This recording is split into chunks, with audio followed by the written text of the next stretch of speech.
Hello there, I'm Jack, and I welcome you to Phantom Chamber, a safe space of dread and distress. Feel free to stick around. On April 16, 1846, 9 covered wagons left Springfield, Illinois, on the 2,500-mile journey to California, in what would become one of the greatest tragedies in the history of westward migration. The originator of this group was a man named James Frazier Reed, an Illinois businessman, eager to build a greater fortune in the rich land of California. Reed also hoped that his wife, Margaret, who suffered from terrible headaches, might improve in the coastal climate. Reed had recently read the book, The Emigrant's Guide to Oregon and California, by Lansford W. Hastings, who advertised a new shortcut across the Great Basin. This new route enticed travelers by advertising that it would save the pioneers 400 miles on easy terrain. However, what was not known by Reed was that the Hastings route had never been tested.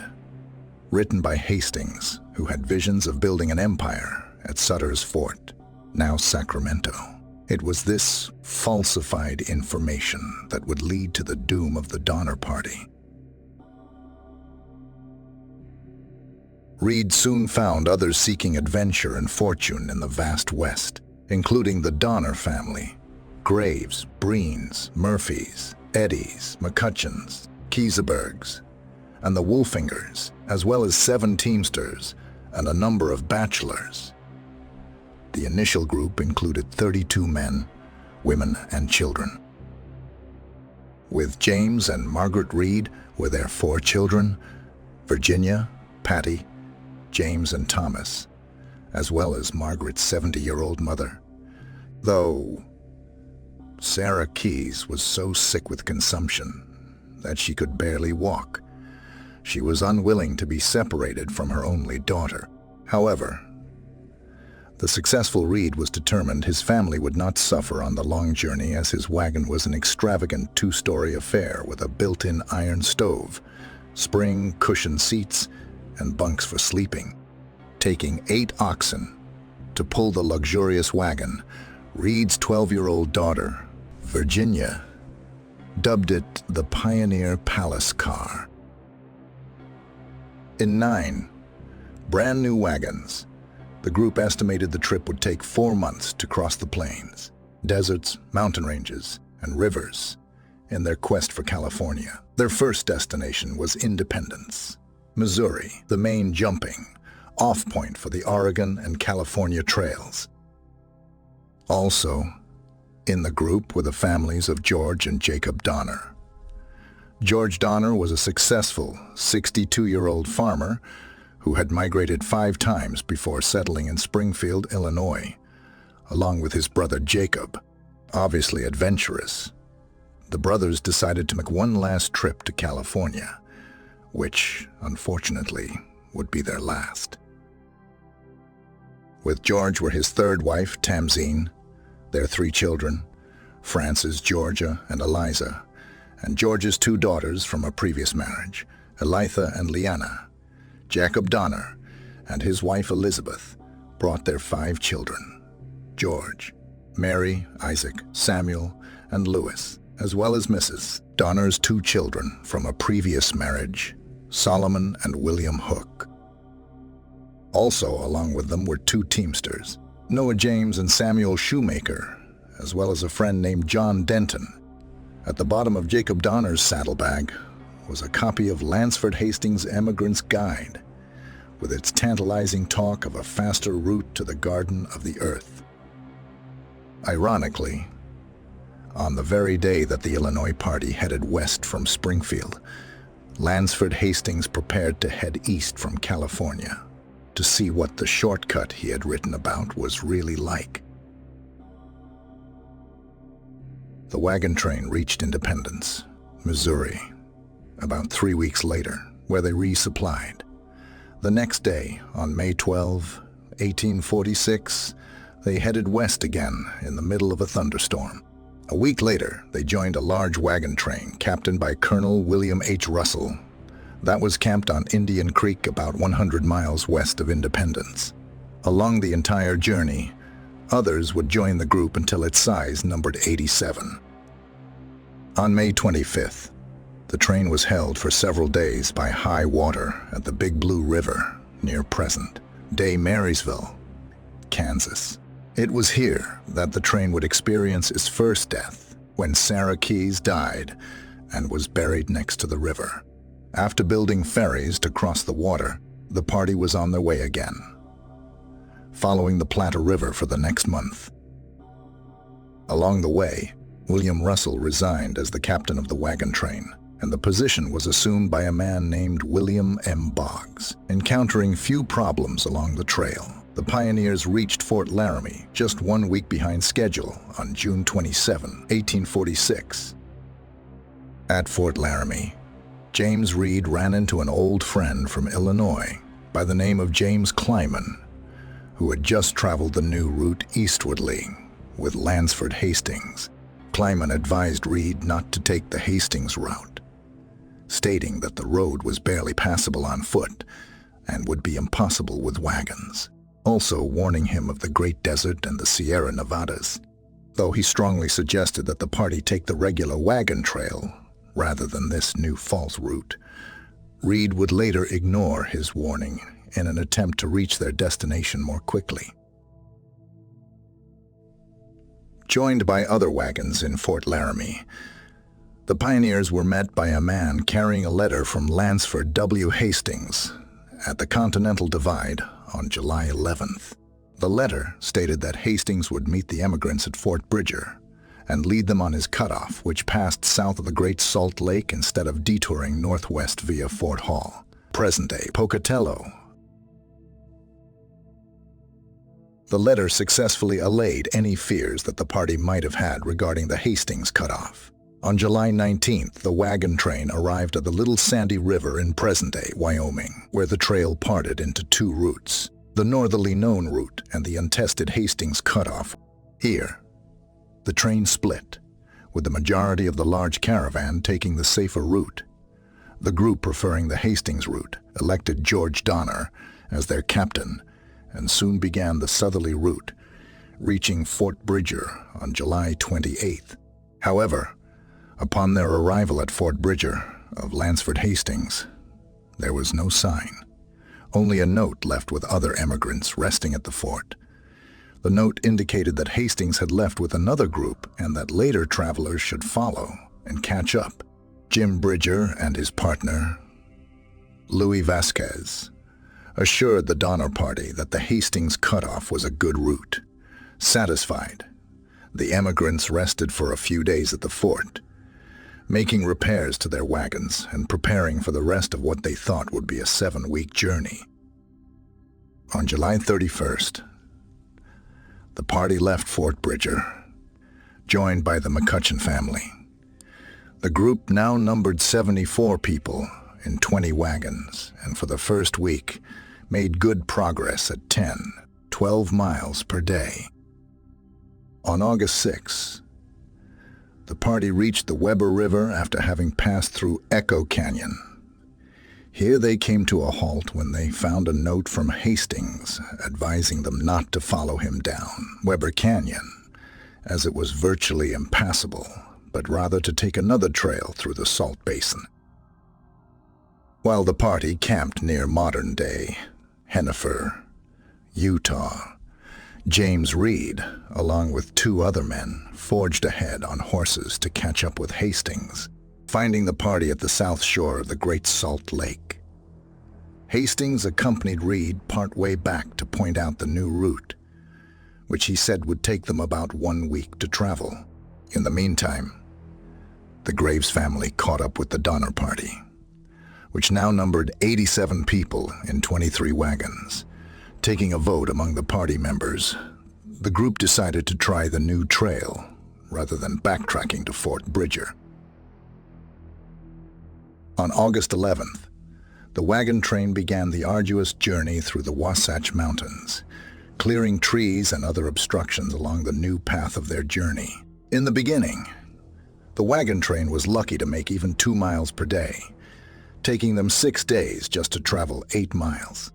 Along the way, they discovered that some of their wagons would have to be abandoned, and before long, morale began to sink, and the pioneers began to adamantly blame Lansford Hastings.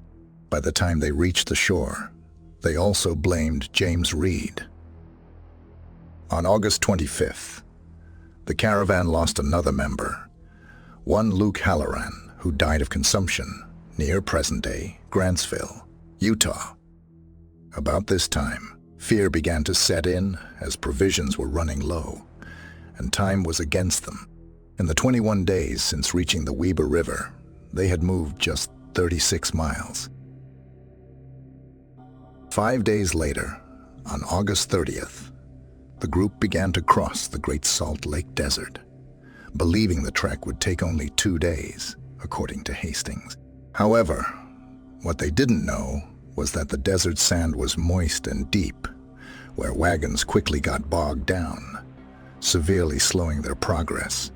On the 3rd day in the desert, their water supply was nearly exhausted, and some of Reed's oxen ran away. When they finally reached the end of the grueling desert, 5 days later, on September 4th, the emigrants rested near the base of Pilot Peak for several days. On their 80-mile journey through the Salt Lake Desert, they had lost a total of 32 oxen. Reed was forced to abandon 2 of his wagons, and the Donners, as well as a man named Louis Kieseberg, lost 1 wagon each. On the far side of the desert, an inventory of food was taken and found to be less than adequate for the 600-mile trek. Still ahead, ominously, snow powdered the mountain peaks that very night. They reached the Humboldt River on September 26th.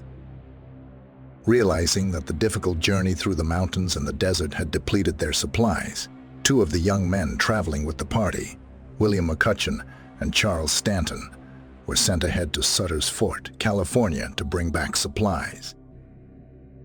From September 10th through the 25th, the party followed the trail into Nevada around the Ruby Mountains, finally reaching the Humboldt River on September 26th.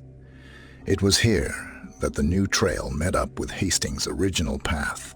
Having traveled an extra 125 miles through strenuous mountain terrain and dry desert, the disillusioned party's resentment of Hastings, and ultimately Reed, was increased tremendously. The Donner Party soon reached the junction with the California Trail, about 7 miles west of present-day Nevada, and spent the next 2 weeks traveling along the Humboldt River. As the disillusionment of the party increased, tempers began to flare in the group. On October 5th, at Iron Point, 2 wagons became entangled, and John Snyder, a teamster of one of the wagons, began to whip his oxen.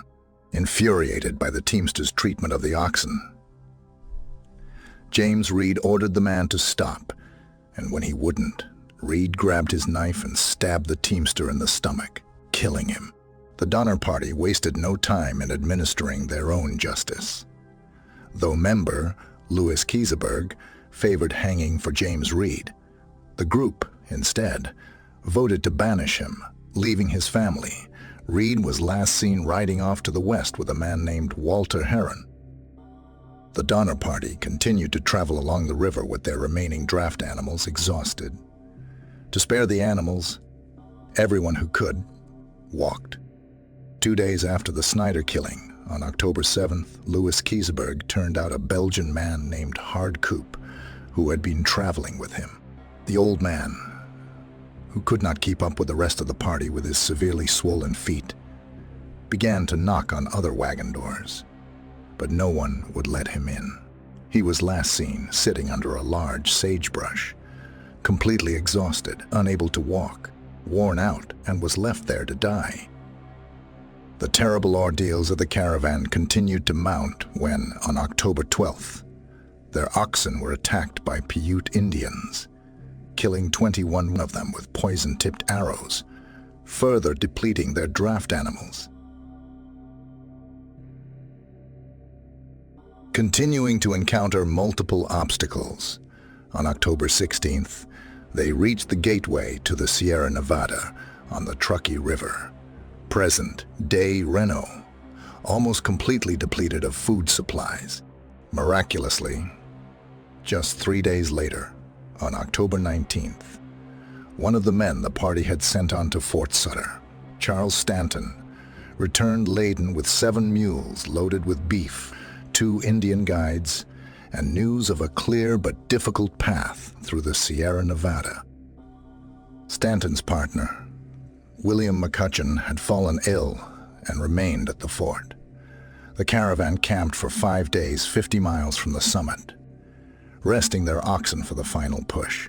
This decision to delay their departure was yet one more of many that would lead to their tragedy. October 28th, an exhausted James Reed arrived at Sutter's Fort, where he met William McCutcheon, now recovered, and the 2 men began preparations to go back for their families. In the meantime, while the wagon train continued to the base of the summit, George Donner's wagon axle broke, and he fell behind the rest of the party. 22 people, consisting of the Donner family and their hired men, stayed behind while the wagon was repaired. Unfortunately, while cutting timber for a new axle, a chisel slipped and Donner cut his hand badly, causing the group to fall further behind. As the rest of the party continued to what is now known as Donner's Lake, snow began to fall. Stanton and the 2 Indians who were traveling ahead made it as far as the summit, but could go no further. Hopeless, they retraced their steps where 5 feet of new snow had already fallen.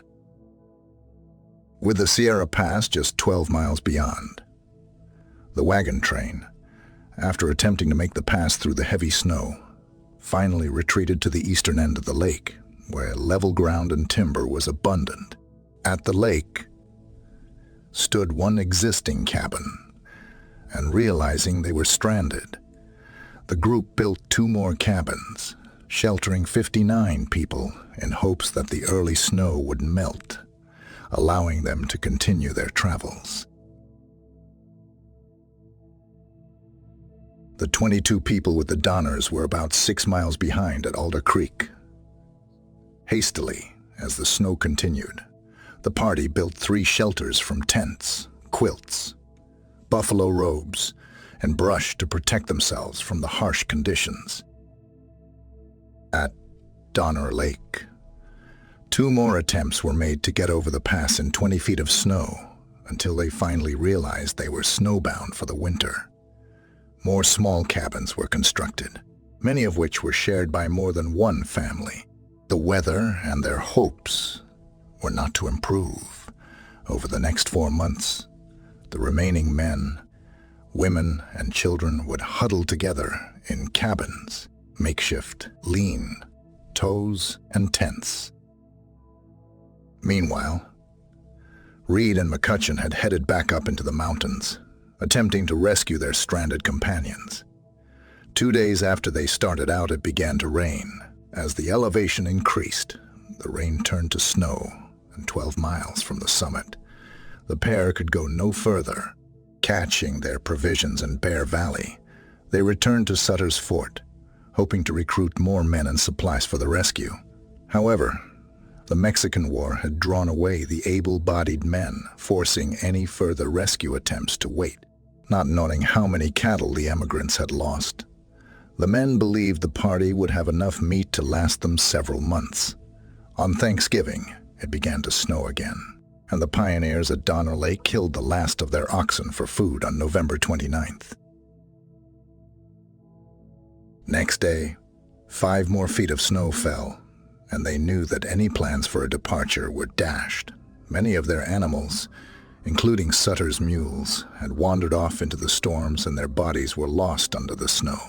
A few days later, their last few cattle were slaughtered for food, and party began eating boiled hides, twigs, bones, and bark, Some of the men tried to hunt with little success.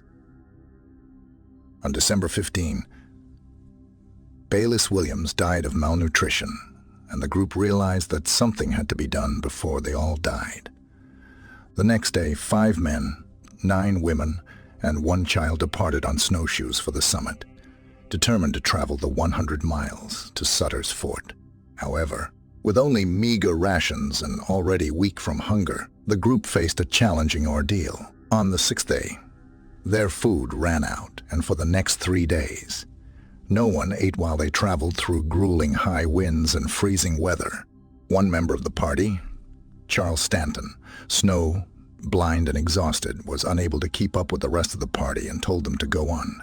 He never rejoined the group. A few days later, the party was caught in a blizzard and had great difficulty getting and keeping a fire lit. Antonio, Patrick Dolan, Franklin Graves, and Lemuel Murphy soon died, and in desperation, the others resorted to cannibalism. Living off the bodies of those that died along the path to Sutter's Fort, the snowshoeing survivors were reduced to 7 by the time they reached safety on the western side of the mountains on January 19, 1847.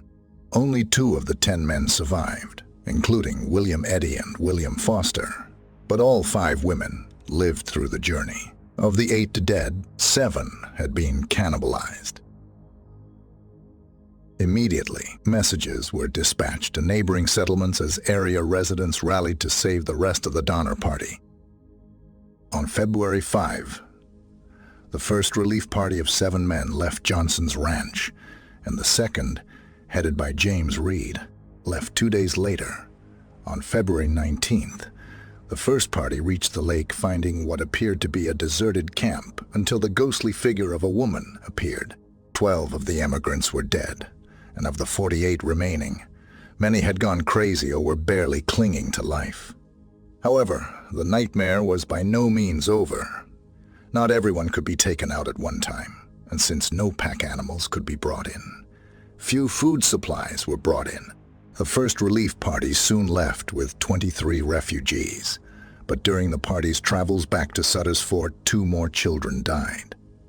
En route down the mountains, the first relief party met the second relief party, coming the opposite way, and the Reed family was reunited after 5 months. On March 1st, the second relief party finally arrived at the lake, finding grisly evidence of cannibalism. The next day, they arrived at Alder Creek to find that the Donners had also resorted to cannibalism. On March 3rd, Reed left the camp with 17 of the starving emigrants, but just 2 days later, they are caught in another blizzard. When it cleared, Isaac Donner had died, and most of the refugees were too weak to travel. Reed and another rescuer, Hiram Miller, took 3 of the refugees with them, hoping to find food they had stored on the way up. The rest of the pioneers stayed at what would become known as Starved Camp.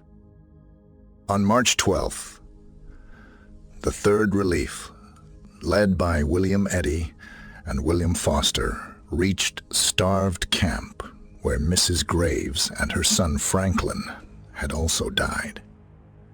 The 3 bodies, including that of Isaac Donner, had been cannibalized. The next day, they arrived at the lake camp to find that both of their sons had died.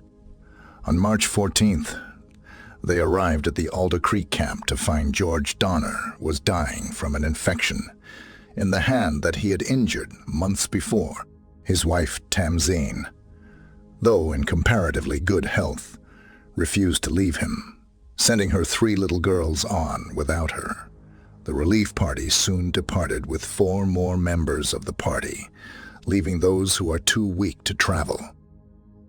2 rescuers, Baptiste Trudeau and Nicholas Clark, were left behind to care for the Donners, but soon abandoned them to catch up with the relief party.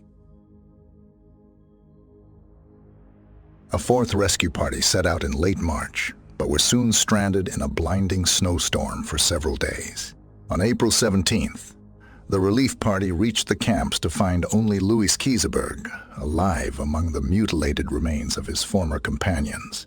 Kieseberg was the last member of the Donner Party to arrive at Sutter's Fort on April 29th. It took 2 months and 4 relief parties to rescue the entire surviving Donner Party. In the Donner Party tragedy, 2/3 of the men in the party perished, while 2/3 of the women and children lived. 41 individuals died, and 46 survived. In the end, 5 had died before reaching the mountains.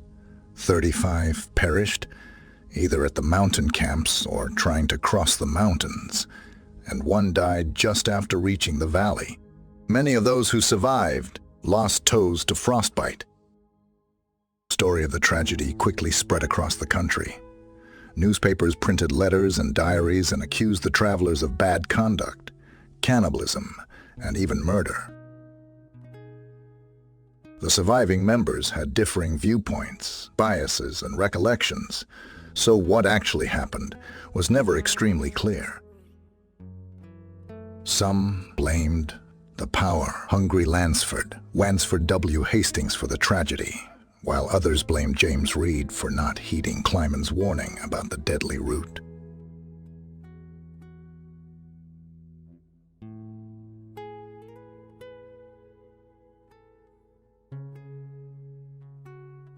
The fate of the Donner Party is considered the worst disaster in wagon train history.